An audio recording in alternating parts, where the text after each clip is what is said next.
es un mal tiempo para los cómodos y para los que no quieren gastar energía, porque este mundo te obliga a estar permanentemente anticipando, aprendiendo, cambiando, y eso es consumir energía y eso es incómodo. Ser inteligente tiene que ver con tener buena capacidad de aprender. O sea, no solamente con saber muchas cosas y aplicarlas, sino con muchas veces dejar de hacerlas y aprender otras nuevas y estar continuamente en ese mundo dinámico de hago cosas, pero quizás mañana no sirvan y estaré aprendiendo otras que sean distintas de las que soy hoy.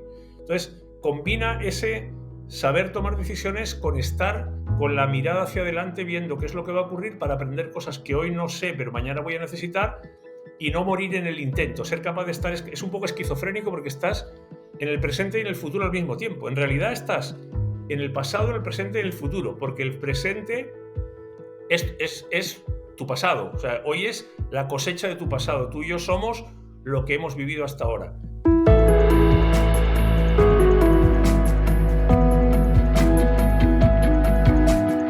Hola amigos, ¿cómo están? Un capítulo más de Está Cabrón, pero sí se puede. Hoy los invito nuevamente a que le den like a nuestro producto, que se suscriban a nuestro canal para que tengan toda la información, todos los eventos que hemos hecho, los capítulos que tienen grabados, que están ahí, y que tengan mucho más información de todo lo que hacemos. Hoy tenemos un invitado que me da mucha envidia dónde está y me da mucha envidia lo que sabe, y hoy venimos a compartirlo. Y la verdad que para mí, Javier, es un tema muy inteligente, ¿no? Porque vamos a hablar de inteligencia en cualquier tipo de formato y de sabor y de color, de lo que influye en el aprendizaje, lo que influye en la inteligencia, en el cumplir retos, en el superarte, y bien lo platicábamos ahora fuera del aire, se puede llevar tanto a empresas, que es como la parte medular que Javier Martínez tiene, pero también es transversal, como tú dices, o sea, que puede llevarse a la casa, se puede llevar. Gracias que estás con nosotros desde San Sebastián, España. Insisto, con toda la envidia, pero bueno, algún día estaremos por ahí haciendo algún en vivo. Gracias, Javier, que estás con nosotros. No, gracias a ti, Luis, por la invitación, y no te preocupes que cada día falta menos para que tú nos acompañes por aquí a darte un paseíto y a comer bien. Gracias. Fíjate que siempre lo que hacemos, o al principio del podcast, le pedimos al invitado que se presente, que es complicado porque es difícil a veces hablar de uno mismo, pero para que la gente entienda el fenómeno de ser humano que tenemos enfrente, de lo que ha hecho, de lo que ha trabajado, de lo que puede aportar y sigue aportando a la sociedad y a las empresas, platícanos quién eres, cómo nace todo este tema, cómo creces, por qué te metes a inteligencia y no te metes a otro tema. O sea, vamos, queremos conocerte. Mira, aunque no te lo creas, esto tiene mucho que ver con México. Tú sabes que México es casi mi país adoptivo. Yo me defino como aprendedor profesional. Yo me acuerdo que hace unos años le dije a mi jefe, tú no lo sabes, pero tú me pagas por aprender. O sea, que lo tengas claro. Pues tú crees que me pagas por otra cosa distinta, ¿no? Yo llevo ya, bueno, como los dos ya llevamos mucho camino recorrido. Bueno, he estudiado un montón de cosas de las que no he ejercido, muchas de ellas, pero yo viví en México del año 90 al 92, en un momento espectacular. Yo en México me lo pasé, y cada vez que voy me lo paso en grande. Y una de las cosas que me llamó la atención en esa época, que yo era bastante más joven que ahora, es que de repente yo no me acordaba de la mayor parte de las cosas que había estudiado. Yo tenía títulos, había ido al colegio, había hecho el último año de high school en Estados Unidos, tenía una carrera, tenía un máster, y sin embargo cuando intentaba acordarme de las cosas que había estudiado no me acordaba de nada. Entonces yo decía, aquí hay dos posibilidades: o yo soy tonto, lento, limitado, que puede ser, o la manera en la que estamos haciendo que la gente aprenda no es la manera más eficiente, más natural. Hemos buscado un mecanismo para educar que es económicamente rentable, es masivo, pero seguramente no es la mejor alternativa. Claro, yo pregunté a algunos amigos míos y resulta que nadie se acordaba de casi nada. Y dije, bueno, la explicación de que yo soy tonto no parece que es la más posible. Entonces, algo pasa con la manera en la que estamos aprendiendo. Y en ese momento me puse a indagar e investigar qué significaba esto de aprender y cómo aprenden las personas y cómo aprenden las organizaciones y qué rol podía tener la tecnología en ese proceso.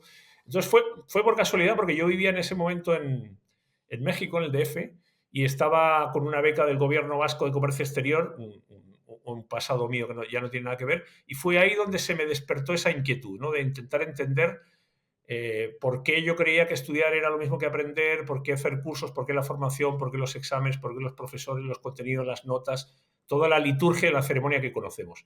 Y ahí empezó ese interés que no ha terminado, porque este es un proceso que cada día descubres cosas nuevas. Los neurocientíficos te dicen que todavía sabemos muy poco del cerebro, que es la máquina más sofisticada del universo, y ahora se abren esas puertas de la inteligencia artificial que todavía tenemos las dudas de qué es lo que va a ocurrir, pero va a suponer un cambio descomunal, y todo esto al final tiene que ver con inteligencia, con aprendizaje, con conocimiento, y en la base lo que estamos intentando entender en primer lugar es cómo funciona nuestro cerebro para aprender, ¿no? Que es, yo creo que es el principal proyecto, el principal desafío que tenemos como humanidad ahora mismo. Y ahí Oye, vengo. y si podrías definir, partiendo de lo que es la inteligencia, porque a veces a lo mejor la podemos confundir con el IQ, ¿no? O sea, Sí, ¿qué es la inteligencia práctica? Lo que cuando dices, este es un hombre inteligente o esta mujer es muy inteligente, sí. que no es lo mismo ser brillante a lo mejor, pero ¿qué es ser inteligente? No, mira, eso es una de las primeras cosas que yo me puse a investigar. Como en el siglo XX ha pasado mucha gente antes que nosotros y deberíamos subirnos en hombros de gigantes porque hay mucha gente que se ha hecho preguntas que no son nuevas. Yo me puse a buscar, como siempre. Yo pienso que hay mucha gente inteligente, ha habido mucha gente inteligente de la que uno puede aprender, ¿no? Al final, no hay una definición unívoca y aceptada, una única. Sí que, como dices tú, hay versiones. Durante mucho tiempo nos hemos creído que una persona que sacaba buenas notas en el colegio o en la universidad era una persona inteligente. Aquel que acumulaba muchos datos, mucha información, una persona culta, era una persona inteligente. Yo investigando, y por no extender demasiado, yo me fui al origen de la palabra, en latín, inteligentia, que al final se descompone en dos palabras, intus y legere. Y intus legere significa elegir entre. Entonces, una persona inteligente es una persona que elige bien, que en el formato cotidiano, como dices tú, significa tomar buenas decisiones. Entonces, una persona inteligente toma buenas decisiones. Ahora, no toma buenas decisiones por casualidad. Esto no es suerte. Tú no te levantas un día por la mañana y de repente eres capaz de dirigir una central nuclear o pilotar un avión. No, no, no. Tú tomas buenas decisiones porque has acumulado conocimiento, porque tienes conocimiento para. Y tú solo tienes conocimiento si has dedicado un montón de tiempo previamente a aprender. Entonces, para mí, la definición de inteligencia tiene que ver con esa capacidad de tomar buenas decisiones que además tú nunca lo sabes de antemano, porque tú no sabes si una decisión va a ser buena o mala hasta después de haberla tomado y vivir las consecuencias, ¿no? Y hay una segunda acepción que tiene que ver también, pero esto ya es una versión muy personal.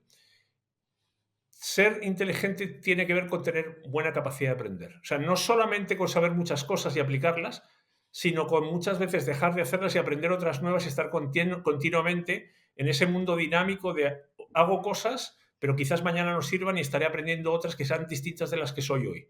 Entonces, combina ese saber tomar decisiones con estar con la mirada hacia adelante viendo qué es lo que va a ocurrir para aprender cosas que hoy no sé, pero mañana voy a necesitar y no morir en el intento. Ser capaz de estar es un poco esquizofrénico porque estás en el presente y en el futuro al mismo tiempo. En realidad estás en el pasado, en el presente y en el futuro, porque el presente es tu pasado. O sea, hoy es la cosecha de tu pasado. Tú y yo somos lo que hemos vivido hasta ahora. Y Ujú. el futuro es lo que seamos capaces de aprender. Entonces, es como un poquito, es un mal tiempo para los cómodos y para los que no quieren gastar energía, porque este mundo te obliga a estar permanentemente anticipando, aprendiendo, cambiando, y eso es consumir energía y eso es incómodo.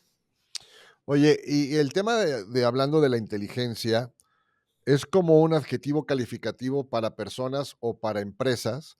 ¿Que es una empresa inteligente o es una Mm, empresa, o es una persona inteligente? Pero, ¿qué sí. pasa los que no son? O sea, no por eso yo he conocido gente que no es inteligente, pero de repente es brillante. O sea, dices: "Oye, tomó unas tan malas decisiones, pero con una que tomó bien brillante, le cambió la vida".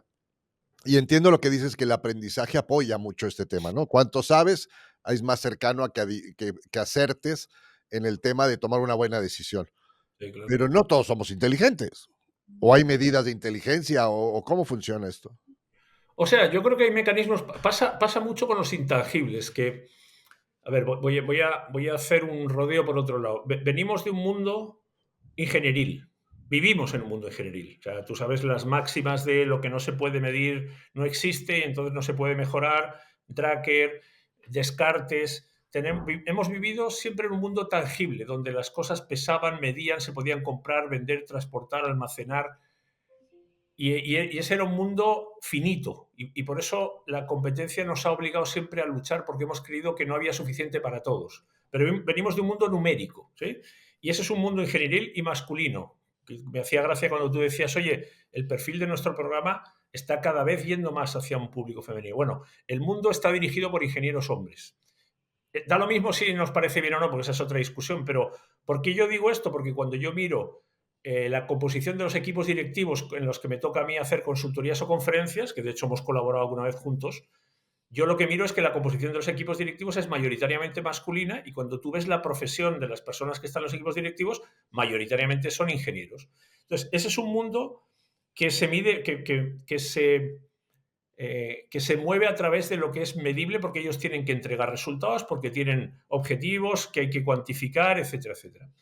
Entonces, claro, hemos tratado siempre de cuantificarlo todo. Pero es curioso porque la gente es capaz de convivir con partes de su vida que no cuantifica. O sea, tú le dices, oye, ¿me puedes demostrar la fe? ¿O me podrías mostrar el Excel donde tienes anotadas las características de tu mujer o de tu hijo para ver cuánto lo quieres o cuánto no? Entonces se nos produce esa dualidad donde de repente para algunas cosas somos inflexibles respecto de todo esto tiene que tener una métrica y unos indicadores y unas herramientas y hay aspectos de la vida que además suelen ser los más importantes que sabemos que no los podemos someter a esa dictadura de la medición numérica porque no responden a esos patrones. No quiero decir con eso que no se pueda hacer nada, sino que la manera de evaluarlos quizás no es de manera directa, sino de manera indirecta. Yo no quiero evaluar el conocimiento de la inteligencia, quiero evaluar el impacto o las consecuencias que tiene el uso o no. ¿Sabe más de tenis o sabía más Nadal que Federer? No lo sé. Veamos qué resultados obtienen a la hora de aplicar el conocimiento que tienen y ahí podríamos entrar en la discusión. Pero de nuevo depende de los objetivos, ¿no? Entonces yo creo mucho más en la medición indirecta. Y un tema que has comentado que yo creo que es bien interesante. Nadie es inteligente en todo. Somos inteligentes en algunas cosas y en otras no, porque no tenemos conocimiento. Y fíjate que para mí esto tiene un impacto gigante en el tema del liderazgo, que por cierto a mí no es una palabra que me entusiasme, pero si tú asumes que todos somos inteligentes en algunas cosas y no en otras porque no podemos aprenderlo ni saberlo todo, entonces deberíamos asumir que hay situaciones en las que por el conocimiento que tenemos nos corresponde llevar la responsabilidad y en otros casos, donde hay otros que tienen mejor conocimiento que nosotros, nos corresponde seguir los pasos de otros, como pasó en la pandemia, que tienen mucho mejor conocimiento. Entonces, no importa que tú seas jerárquicamente el jefe, sino que si en situación de pandemia los científicos o los médicos tienen que tomar decisiones, hay que asumirlo y entregarles a ellos la responsabilidad porque para mí la toma de decisiones y el liderazgo no va por jerarquía, sino que va por conocimiento. Y eso fluctúa, ¿no? Entonces, por eso en algunas cosas tú puedes cometer errores, en otras no. Termino todo este rollo. Lo que dicen los neurocientíficos, yo lo leí hace muchos años, los neurocientíficos te dicen, mira, el cerebro, su principal objetivo, su obsesión, es que nos mantengamos vivos. Y para nuestra supervivencia, no que lo pasemos bien, no, que estemos vivos para reproducirnos. Ese es el objetivo de la vida. Para eso intenta predecir el futuro. Y por eso utiliza la inteligencia, porque la inteligencia es el mecanismo que tiene nuestro cerebro para intentar anticipar lo que va a ocurrir para que estemos preparados con el conocimiento que tenemos. Entonces, claro, hay casos donde los errores te pueden costar la vida. Hay otros casos donde no importa que cometas errores porque mientras no los cometas en los aspectos que te mantienen vivo o te mantienen en el trabajo, puedes equivocarte. La cuestión nunca es equivocarte. La cuestión para mí es siempre si eres capaz de aprender de las equivocaciones para ser un poquito más inteligente la próxima vez. ¿Por qué? Hay cosas que tú no sabes y te vas a equivocar. Hay cosas que nadie sabe y por tanto te vas a equivocar seguro porque no se saben. Entonces, el error va a ocurrir. La cuestión siempre es qué gestión hago yo del error una vez que ocurrió. ¿Aprendo para que la próxima vez no me vuelva a sorprender porque anticipo este error gracias a que la vez anterior aprendí e incrementé un poquito más mi nivel de inteligencia? Así lo veo yo. Sí, a ver, el tema del aprendizaje lo veo como la médula de la inteligencia. Si no hay aprendizaje, tu inteligencia para tomar decisiones cada vez es más limitativa o te vuelves muy experto en ciertas tomas de decisiones de cambiar un neumático, ¿no? Y eres muy inteligente porque lo que sabes hacer, lo sabes hacer muy bien, que además está bien. O sea, hay gente que se vuelve experta en una cosa y es muy inteligente más que todas las demás en una sola cosa, pero no en todos los demás. El aprendizaje por décadas cambia. La Ujú. forma de aprender cambia. Hoy la tecnología hace que el aprendizaje sea eh, rápido, que sea a la mano, que sea esta consulto en Google, consulto en ChatGPT, consulto. Entonces ya no aprendo de las formas anteriores donde sí, pues te tenías que leer el libro, tenías que haber. Y eso viene mucho ya también desde el proceso del colegio. ¿Tú Ujú. cómo ves hoy el aprendizaje para esta, esta suerte de tener el conocimiento para que sea yo el que tome las decisiones y no porque lo acabo de leer en una inteligencia artificial que dice que esto es así y entonces tomo la decisión con base en él, pero no tengo la experiencia de haberlo probado? Sí. Mira, has dicho una palabra fundamental desde mi punto de vista, que tiene la última palabra, la penúltima palabra que has dicho ha sido experiencia. Mi definición de aprendizaje, no la definición, la mía.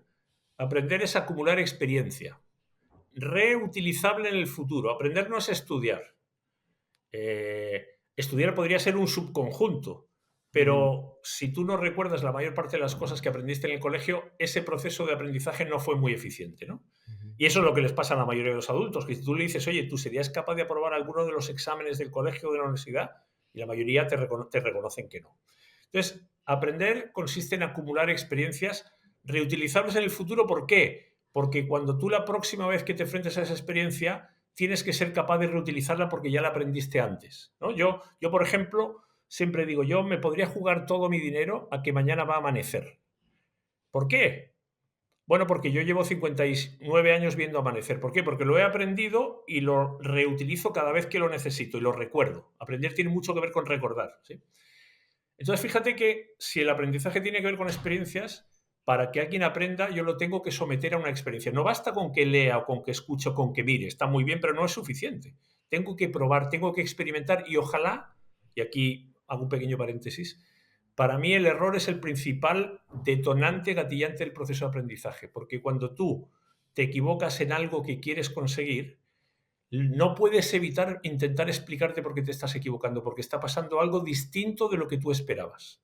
¿Sí? Entonces, quieres entender por qué y te haces la pregunta, preguntas a otros, investigas, pruebas de nuevo hasta que lo consigues. Entonces, ese es un ciclo permanente de fijarse un objetivo, desarrollar una estrategia, intentarlo, obtener un resultado y si es distinto, intentar explicarme y aprender. Ese es el proceso que, ojo, todos los bebés de que nacen utilizan esa estrategia para aprenderlo todo, a caminar, a hablar, a todo. Y fíjate, ese aprendizaje en los seres humanos ocurre en nuestro cuerpo porque no podemos aprender de otra manera, que ahí hay una diferencia con la inteligencia artificial. Nosotros hemos desarrollado un mecanismo para aprender porque tenemos una biología y dependemos de ella. Tenemos sentidos, tenemos que mantenernos vivos, tenemos un cuerpo. Entonces, nos hemos inventado una manera de aprender y queremos replicarla en las máquinas y resulta que las máquinas no tienen por qué seguir nuestro mismo mecanismo. Entonces, como no siguen el nuestro, decimos, no, no, es que la máquina no es inteligente. Ojo, no es lo mismo que los aviones y los pájaros. Los primeros aviones intentaban copiar a los pájaros, ¿te acuerdas? Intentaban mover las alas, hasta que nos dimos cuenta de que nosotros no es la única manera de volar. Mm. Vuela, sí que vuela, como los pájaros, no. ¿Lo necesita? No, no lo necesita. Entonces, toda esta vuelta que te estoy dando es ¿por qué? Por dos distinciones. Aprendemos igual que siempre, pero ha cambiado el contexto. Es decir, el aprendizaje tiene que ser una experiencia que tú acumulas en tu cuerpo y en tu cabeza y la tienes que recordar. ¿Qué pasa? Que hasta hace un tiempo la tecnología no te permitía esa inmediatez y esa velocidad que tú decías antes. Si tú te acuerdas, en nuestra época, si tú querías saber algo, te ibas a una biblioteca. Ujú. Recién empezaban los primeros canales de televisión, estaba la radio, pero las fuentes donde tú podías ir a aprender era o al colegio o a la biblioteca. Tú físicamente ibas a un sitio y dependías de que allí hubiera una persona o hubiera libros. El siguiente paso que hicimos fue, ok, preguntémosle a Google que Google nos va a hacer el trabajo sucio de recoger toda la información para que tú no tengas que ir a buscarla. Pero ojo, te la vas a tener que leer igual. Google te dice, mira Luis, de esto que me has preguntado, aquí tienes 150.000 entradas. Buena suerte. Ahora le preguntamos a ChatGPT y ChatGPT te dice, no, no te preocupes, no busques, yo te entrego la respuesta. Tienes que verificarla porque alucina un poco. ¿Qué es lo que yo creo que va a pasar en algún momento? Que finalmente la respuesta te va a venir a ti incluso antes de que tú la pidas. ¿Qué es lo que hace tu cerebro? Tu cerebro, cuando tú vas a montarte en el coche, tú no vas a tu cerebro y dices, oye, ¿me puedes entregar el conocimiento para aprender mi automóvil y manejarlo? ¿Y para ir a la oficina? No, tu cerebro dice, ah, Luis, estás en el auto, quieres ir a la oficina, estás en Ciudad de México, esto es lo que tienes que hacer. Y te lo entrega y no se equivoca. Ujú, Entonces, fíjate que lo que ha ocurrido es que el aprendizaje es el mismo. Ocurre en nuestro cuerpo, biológicamente no podemos acelerar las cosas. Los seres humanos necesitamos 9 meses para nacer, años para que madure. Lo que pasa es que nuestro entorno nos está facilitando cada vez más el acceso a información. Y eso nos está generando un problema porque el volumen de información que hay es gigantesco y nuestros 86.000 millones de neuronas son las mismas de siempre y las 24 horas del día son los mismos de siempre. ujú, Entonces, ¿cómo mantenemos el foco? ¿Cómo prestamos atención? ¿Y cómo procesamos un caudal que nunca habíamos tenido hasta ahora? Y ahí se nos genera el problema de la atención, el problema de la superabundancia de en qué me focalizo, ¿no? Pero si te fijas, desde mi opinión, el proceso no cambia mucho, cambia el contexto y cambian las herramientas y ahora con el mundo de la inteligencia artificial cambia el que hasta ahora los únicos que aprendíamos éramos nosotros. Ahora resulta que hay una tecnología que nunca existió, que aprende sola y puede hacer las cosas que hasta ahora solo podíamos hacer nosotros. Nosotros no podíamos delegar el trabajo mental, delegamos el físico, primero a los animales, luego a las máquinas. El trabajo mental nunca lo delegamos y ahora se lo estamos delegando a una IA que aprende sin que yo le diga lo que tiene que hacer y que lo hace como lo hago yo. Y claro, eso nos genera un desafío gigantesco. y que además que el aprendizaje que durante muchos años, que nos tocó a nosotros y a generaciones de muy cercanas antes de todo el tema de la inteligencia, eran aprendizajes que teníamos propios y aprendíamos personalmente y íbamos tomando decisiones con lo que habíamos aprendido. Y hoy tomas las experiencias de terceros Ujú. para tomar tú la decisión de acuerdo a lo que, si sabes hacer la pregunta correcta, pues te va a decir la experiencia es este y este, y entonces, pero nunca va a ser algo que tú viviste, sino algo que Sí, leíste. Y es eso es verdad. un tema de cambio de formato de cómo aprender. Tú Sí. eres un experto en el manejo de asesoría en empresas. ¿Tú cómo ves hoy el tema de la inclusión de los nuevos, la nueva fuerza laboral que está entrando ya con una mentalidad diferente, en donde ya no está produciendo lo que estábamos acostumbrados, donde el talento es diferente, donde yo quiero trabajar de diferente forma, donde yo utilizo las herramientas, o sea, donde viene este choque generacional, tú sabes, en México el 90 y tantos por ciento de las empresas son de alguna forma familiares y entonces hay un choque de generaciones. Sí. ¿Cómo percibes tú en Latinoamérica, en México, en España, esta inclusión de la nueva fuerza laboral hacia futuro de las empresas? Porque al final es un cambio que tiene, hay gente que sale de trabajar y hay gente que entra a trabajar, pero estos que entran traen una revolución en la cabeza que no está, el jefe no sabe cómo manejarlos. ¿Cómo llevas esto con las empresas? Sí, esto es un choque de planetas y de meteoritos y de galaxias, porque efectivamente bajo el mismo techo convergen paradigmas radicalmente distintos, que yo creo que nunca. A ver, cada generación siempre es diferente de la anterior y la anterior siempre considera que la nueva va a terminar con todo y es un desastre. Eso ha pasado siempre. Lo que pasa es que yo creo que hoy se cuestionan cosas que históricamente nunca se habían cuestionado con la misma intensidad. Fíjate, déjame ponerte un ejemplo que a ti seguro que te ha pasado. Eh, yo cuando era pequeño, en mi casa, yo no preguntaba, a mí no me preguntaban qué quería comer, se comía. ¿No? Ni siquiera te voy a decir que a los padres les hablabas de usted, porque yo conozco gente que sus padres los hablaba de usted y ahí se establecía una distancia, un respeto, De una jerarquía. una jerarquía, efectivamente. Bueno, hoy, si yo pido pizza, yo tengo que negociar la pizza que voy a pedir, porque todo el mundo espera opinar y quiere que se tengan en consideración sus opiniones. No te voy a decir que puedan decidir, pero esperan ser escuchados. Y justamente en el enunciado de la pregunta que hacías, fíjate que estamos pasando a un mundo de hiperespecialización en el que yo voy a esperar tener una oferta a mi medida. O sea, yo ya quiero estudiar lo que yo quiero estudiar y quiero comer y quiero ver la serie el día que yo quiero. ¿Te acuerdas que antes la serie era una vez a la semana cuando la televisión decía que era a la hora que Mm. era? No, no, no. Yo quiero ver y además lo quiero parar. O sea, estamos llegando a un punto donde las personas tienen unas expectativas. Y ojo, no me parece mal, pero esto hay que administrarlo porque el mundo no está preparado para eso.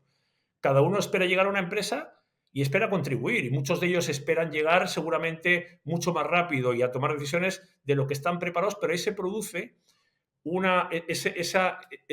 ese choque entre una manera de funcionar histórico, tradicional, que no ha funcionado mal porque esas empresas existen y una empresa que existe hay que presentar los respetos porque significa que tiene clientes que creen en ellas y tiene una historia, con gente que viene con otras expectativas, que quiere aportar, que ya no quiere ser el becario que trae el café, que quiere evolucionar, que además quiere compaginarlo con su vida personal y que quiere hacer deporte. Entonces, administrar todo eso es muy complicado porque significa justo lo que estábamos diciendo antes, ese liderazgo distribuido versus ese liderazgo jerárquico. Y estamos muy acostumbrados a que, oye, para que tú llegues aquí, tienes que hacer toda esta carrera igual que la hice yo.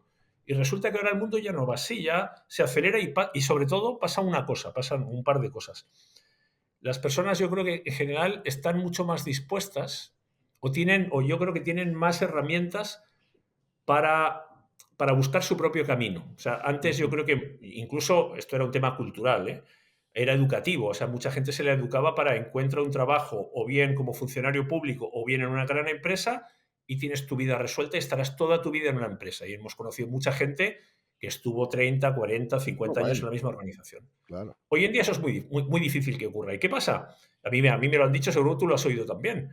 Te llegan directores de recursos humanos de empresas que te dicen, oye, he hecho una entrevista con un joven para contratarlo y ya no termina la entrevista diciéndole yo, ya te llamaremos para venir. La entrevista termina con ellos diciendo, ya os diré si me interesa venir a trabajar aquí. Entonces, se ha equilibrado porque las personas dicen, ok, yo he invertido, me he educado, he gastado un montón de tiempo, esto es lo que traigo. ¿Qué me ofreces tú? Y estamos en igualdad de condiciones y negociemos.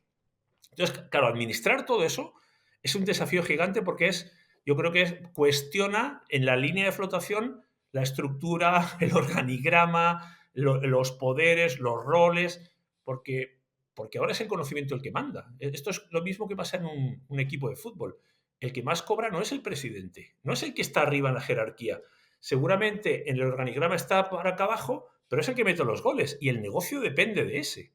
Entonces, estamos en esa transición que yo creo que nos va a costar mucho y eso lo estamos viviendo en las familias, o sea, no solamente el mundo profesional, eso se ve en el plano familiar, con la relación con tus hijos. O sea, eso es una transición que yo creo que nos va a costar un poquito aceptarla porque los que están por arriba, los que tienen más años, asumen que tienen una serie de condiciones adquiridas que ahora mismo se están poniendo en cuestión. Y es muy complejo en realidad. Oye, las empresas, los corporativos, para quien tú trabajas, me imagino que tu cliente interno es el área de recursos humanos, en mayor parte, ¿es correcto? O sea, participa en recursos humanos, no solo, pero sí. Recursos humanos es parte del equipo. ¿Y si los ves con cara de susto? O sea, ¿los ves con cara de que esto no sé cómo llevarlo?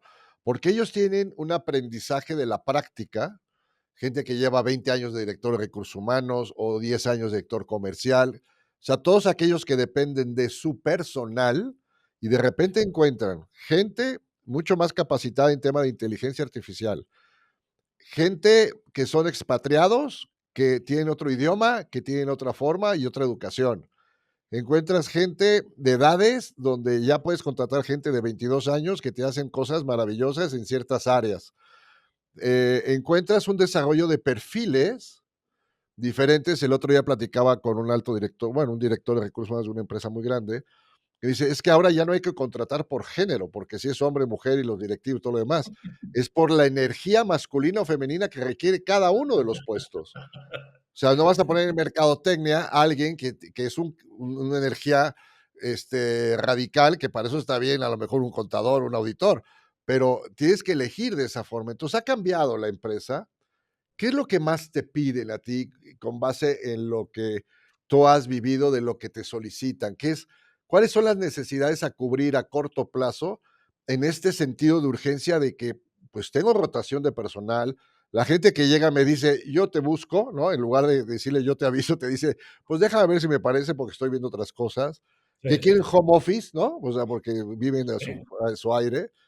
¿Qué sí. pasa? O sea, ¿qué es lo que más te pide a ti la gente que tú les ayudas a intentar a resolver? Sí.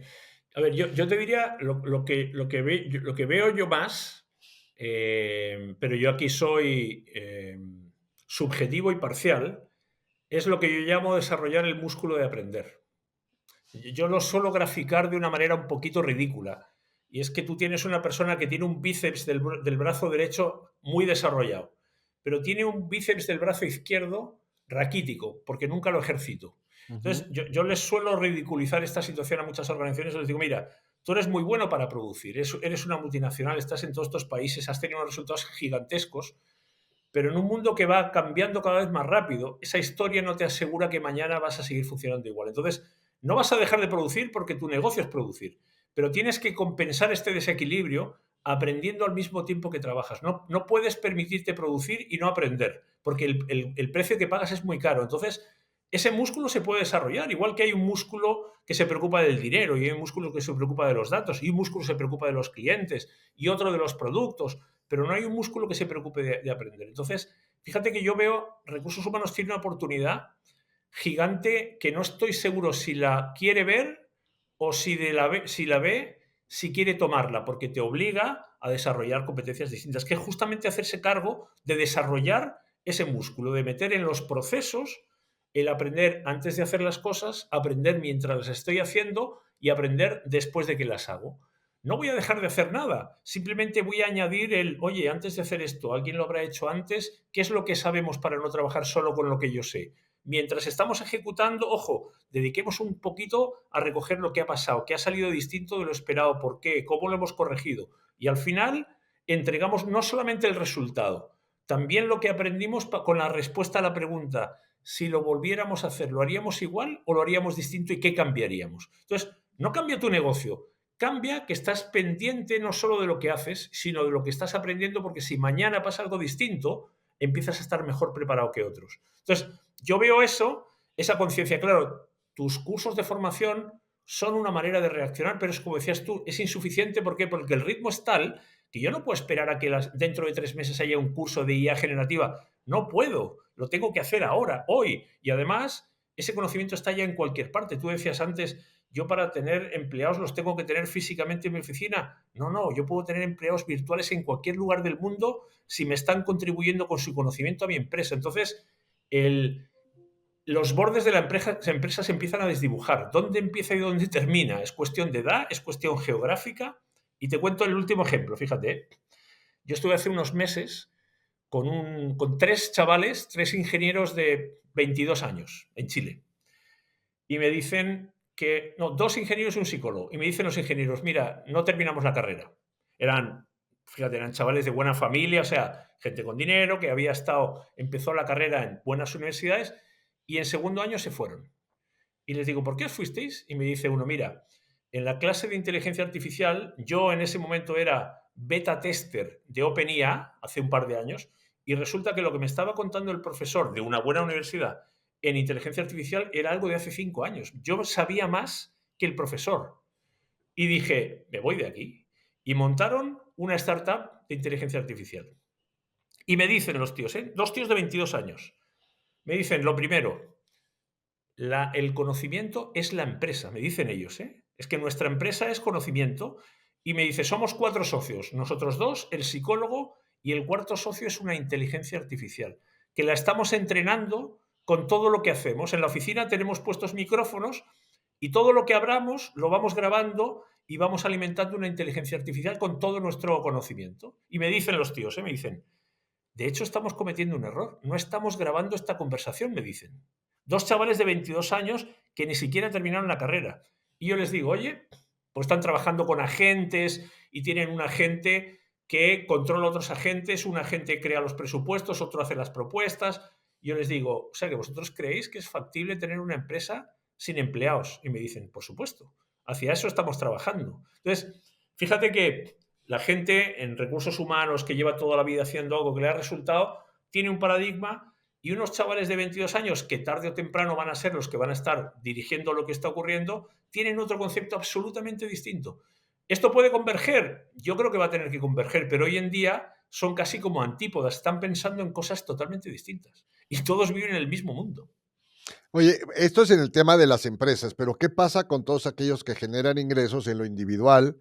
Yo les llamo navegantes en solitario, que son todas las multiniveles, todos los startups, toda la gente que ahora busca la parte del emprendimiento, o sea, ¿qué pasa con todos ellos que al final, pues no se rigen por una jerarquía de una empresa, de un director general, etcétera, sino que pues están en la calle ganando dinero, pero cada vez más el cliente sabe más que ellos de lo que les van a vender. Pasa con el tema de los autos. Llegas a una agencia a comprar un coche y el vendedor, tú sabes más del coche que el vendedor del coche. Entonces, ¿qué pasa? El vendedor tiene que ser la parte empática, la parte de los soft skills para poder vender, ya no el conocimiento, porque el que viene ya lo sabe más.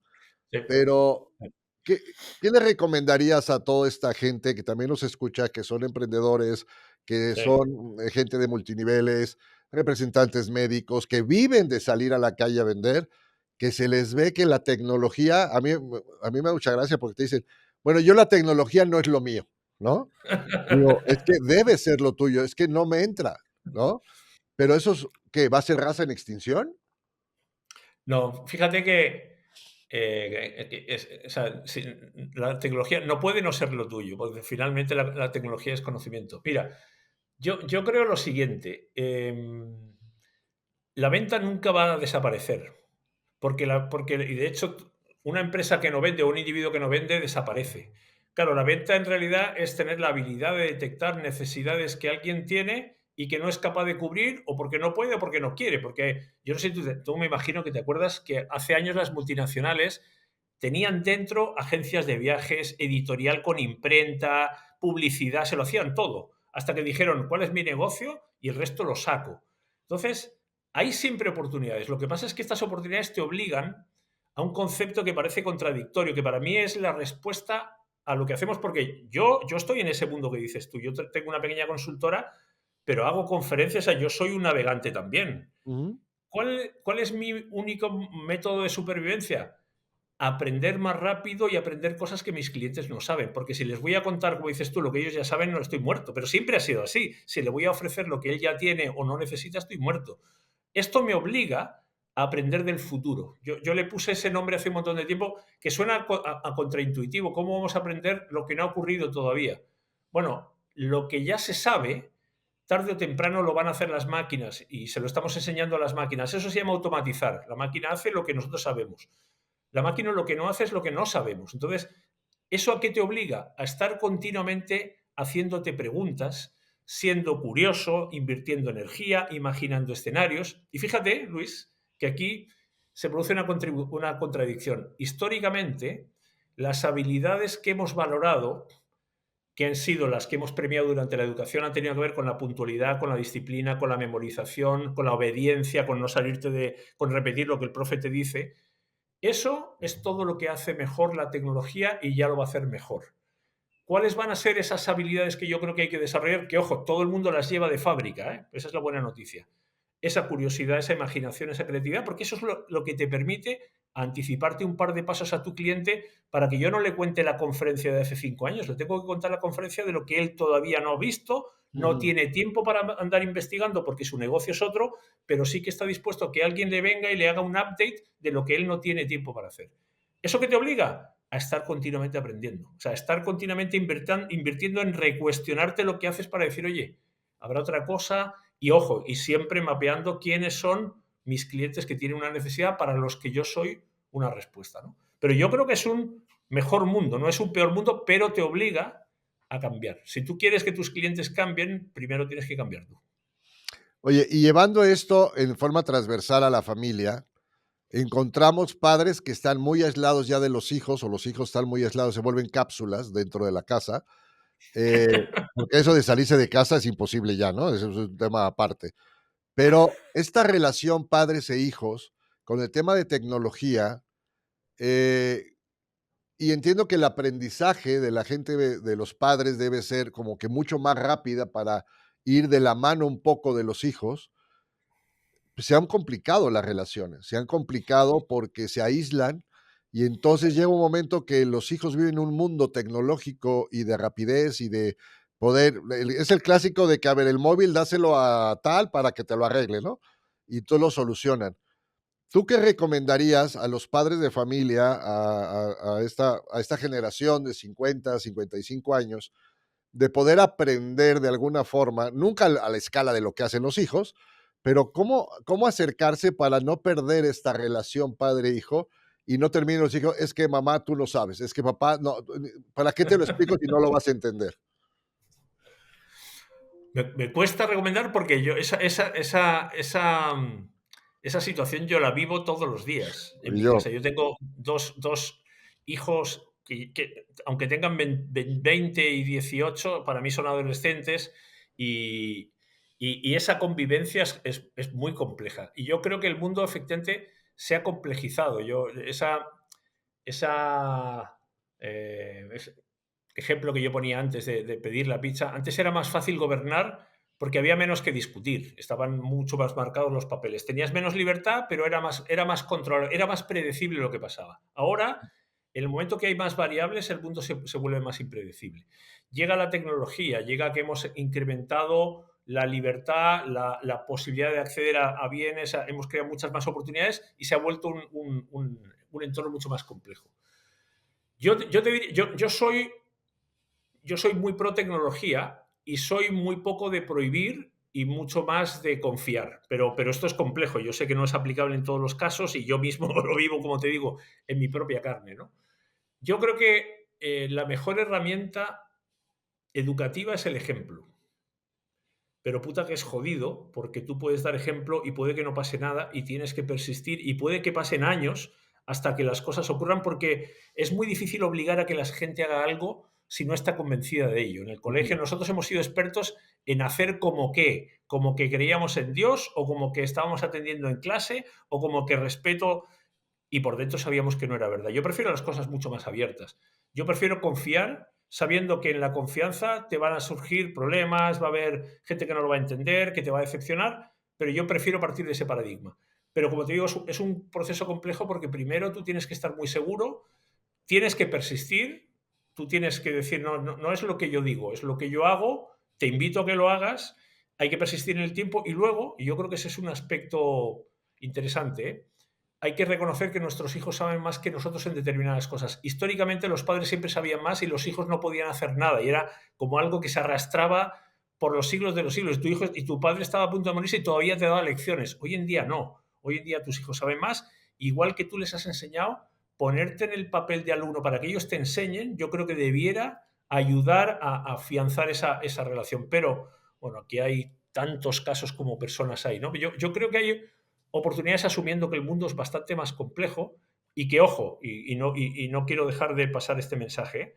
Todavía estamos aprendiendo a usar la tecnología. A mí me gusta mucho la metáfora de los hermanos Lumière. Cuando surgió el cine, lo primero que hicieron los hermanos Lumière y los primeros que empezaron fue usar una nueva tecnología con una mentalidad antigua. Grababan obreros a la salida de una fábrica o grababan obras de teatro porque todavía no se había inventado el lenguaje del cine. Nosotros, con Internet y con la IA, estamos todavía aprendiendo. Y en esa transición sufrimos porque estamos usando cosas sin saber para qué, de repente nos estamos yendo a los extremos, con las redes sociales nos ha pasado lo mismo y yo creo que vamos a necesitar un tiempo hasta que las dominemos. Y en ese proceso nos cuesta y nos cuesta mucho.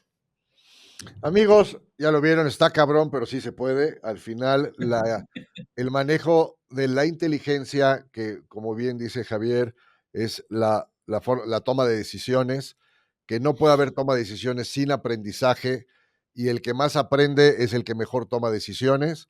El aprendizaje hoy viene de muchos lados, viene mucho más inmediatez, porque hay herramientas que te dan mucho aprendizaje de terceros, pero no de lo que uno vive. Las empresas ya se dieron cuenta, no es un tema de México, es un tema global, en donde hay una diversificación muy clara en los perfiles, en las formas, en las contrataciones. Al final hay que dar resultados, los accionistas siguen queriendo sus utilidades, pero es muy complejo dentro de las empresas hacer este cambio paulatino sin perder la fuerza de ventas, sin perder la fuerza de manejo de presupuestos y de las utilidades a nivel pues personal. Estos emprendedores, la gente que tiene sus trabajos individuales, deben de saber más que el cliente en ciertas cosas y no en la parte más técnica. Y en los padres y familia, bueno, pues el consejo que yo me llevo tuyo es: trata de que ahora sean ellos tus maestros, los hijos, y tú seas alumno para poder tener una comunicación mucho más cercana, y eso habla de humildad. Es Sí. bajarse un poco del tema, decir: lo que supe, lo supe porque así me tocó saberlo, pero hoy cada vez estoy más lejos de la realidad de Mm, ellos, y entonces enséñame, pero no me digas, o sea, no me lo hagas, dime cómo lo tengo que hacer, enséñame cómo lo tengo que hacer, eso es. y puede mejorar muchísimo. Este es un poco el resumen. Creo que la experiencia y el aprendizaje que tiene Javier puede ser muy útil para empresas en el tema de hacer metodologías internas, de poder ir viendo el futuro, como tú dices, es ir adelantándose a tomar decisiones a futuro, que va a venir de una forma mucho más rápida a lo mejor, Sí. pero siempre con nuevas tecnologías. Entonces ya estamos aprendiendo una y ya se nos acabó la otra, y entonces tenemos que adaptarnos, pero lo único que les digo es una realidad, que es el mundo cambió. En tema de aprendizaje, en el tema de toma de decisiones, en el tema de la inteligencia, este músculo que tú hablas de ejercitar, tenemos que ejercitarlo de una forma diferente. Y sí está cabrón, pero sí se puede. Javier, ¿qué mensaje le darías a todo nuestro público hablando de todos estos temas como mensaje final? Fíjate, mira, me tomo de tu mantra, de que está cabrón y si se puede, justamente porque yo creo que la actitud es un conocimiento. Fíjate que la actitud se aprende. Yo no conozco a nadie que no tenga actitud ante nada. Sí conozco gente que tiene actitud ante unas cosas y otras no, y conozco climas organizacionales que promueven o que censuran la actitud. Entonces, yo creo que justamente la actitud está dentro, o sea, todo el mundo la tiene. La cuestión es que cada uno lo dirige hacia aquello que le importa. Y según lo que tú preguntabas antes, si tú eres capaz de encontrar aquello que te interesa, luego la actitud sigue después, es el motor que te empuja. Entonces, es cosa justamente de eso. Busca, ubica lo que te llama la atención, lo que te importa, para lo que estás dispuesto a invertir tiempo y esfuerzo, y con eso no te puede ir mal, es que es imposible. No llegarás a ser Messi, no hace falta ser el campeón del mundo. Te va a ir lo suficientemente bien como para que tengas la vida que estás buscando. Así que actitud para él sí que se puede. Javier, ¿dónde te puede encontrar toda la gente que nos escucha y nos ve? ¿Redes sociales, libros? ¿Dónde te pueden encontrar? Pues mira, yo tengo una página que se llama javiermartinezaldanondo.com. Ese Aldanondo vasco es el filtro entre los que, para los que no sean diestros. Y luego estoy en LinkedIn, se me buscan Javier Martínez Aldanondo, me van a encontrar en LinkedIn, publico casi todos los días, publico un artículo todos los meses desde hace casi 20 años. Sobre todo LinkedIn, algo en Twitter, la página que te he dicho, y luego soy socio en una consultora en KnowledgeWorks, que me van a encontrar también, knowledgeworks.com, seguro que me encuentran. Vale, al final siempre terminamos y le preguntamos a nuestro invitado algo como: si tú llegas ahora a casa y abres un cajón y te encuentras tu fotografía cuando tenías 15, 18 años, ¿qué le dirías a ese Javier de lo que le espera en la vida? De hecho, esta mañana he visto una foto mía, no de con 15, pero tampoco con muchos más. ¿Qué le espera en la vida? Le esperan oportunidades. Que todo depende de cómo se las tome uno. Yo sé que no es lo mismo nacer en un sitio que en otro, y yo sé que la genética influye, pero al final lo que más influye es el uso que tú haces de las cartas. Al principio puede que no te toquen las mejores cartas, eso es algo que quizás no está en tu mano, pero cómo juegas esas cartas es lo que hace la diferencia. Y ahí hay mucho de responsabilidad tuya, y para mí la herramienta ahí es aprender. Hoy en día nadie puede decir que no aprende porque no tiene dinero ni porque no tiene tiempo. Es un tema de interés. Si quieres, hoy el conocimiento está disponible. Y si acumulas conocimiento, puta, te puedes hacer imprescindible para lo que tú quieras. Entonces, eso, la oportunidad la tienes delante, aprovéchala. Javier, gracias por estar con nosotros en este podcast. Un saludo, un abrazo hasta San Sebastián. Gracias que nos diste este espacio para poder platicar de este tema que estoy seguro que va a ser un antes y un después para mucha gente que pueda entender que esto es verdad, que es cierto, y que hay gente experta como tú que los puede ayudar siempre a mejorar su calidad empresarial, su calidad organizacional, su vida personal como empresarios y la vida también como familia. Gracias, Javier, gracias que estuviste con nosotros y gracias. Está cabrón, pero sí se puede. Nos vemos en el próximo capítulo. Gracias, Javier. Gracias a ti, Luis. Chao, bye.